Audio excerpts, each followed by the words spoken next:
Hey guys, Professor Howard again, and we are working on our final discussion board of the class this week.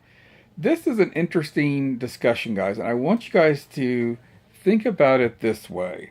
There are a lot of moral issues you can see in this fact pattern, with Jill having her own illness, fighting depression, trying to get back into the workforce, and trying to assist others with a similar type situation.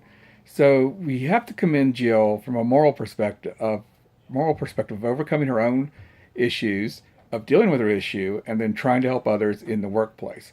But what I want you guys to think about as you are contemplating your initial postings and then working on your reply postings, think legal in this discussion board. Let's look at some of the issues that we really want to examine when it comes to each of the parties involved. First, let's start with Jill.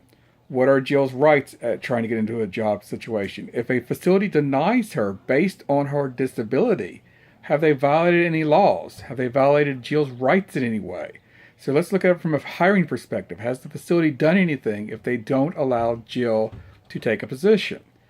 Now, let's look at what the facility's responsibilities can be from a legal perspective. What happens if they hire Jill and then Jill is fine for several months or even years, and then later on, something happens and a patient is adversely affected by it, whether it be some sort of a mental issue or even physical issue involving Jill?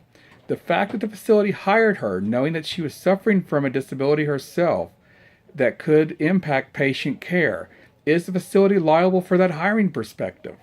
And if so, does the patient who might have been harmed have the right to sue the facility for hiring Jill? What precautions can the facility take if they do hire Jill? Should there be any precautions at all? So guys, think about this not just from the moral perspective this week. I want you guys to focus on the legal perspective. Think about all of the legal issues that might be involved in this fact pattern. Let's look at it from what legal issues are involved that Jill, and what legal rights does Jill have? Can Jill be discriminated against? We have all kinds of legal issues that could pop up involving Jill. Number two, what are the facility's legal issues? Is there liability for hiring Jill? Is there liability for not hiring Jill? So think about it, guys, not just from the moral perspective and addressing our three questions that are asked this week involving Jill and her ability to get hired by a facility. Let's also think about those legal perspectives and those legal impacts. Think about that when you're drafting your initial posting and your response to your two fellow classmates. Remember, guys, I'm here if you need me. You can email, text, or phone me, and I will be here to assist or address any of the questions that are being raised in the discussion board or in a class. And good luck on the discussion board this week, guys.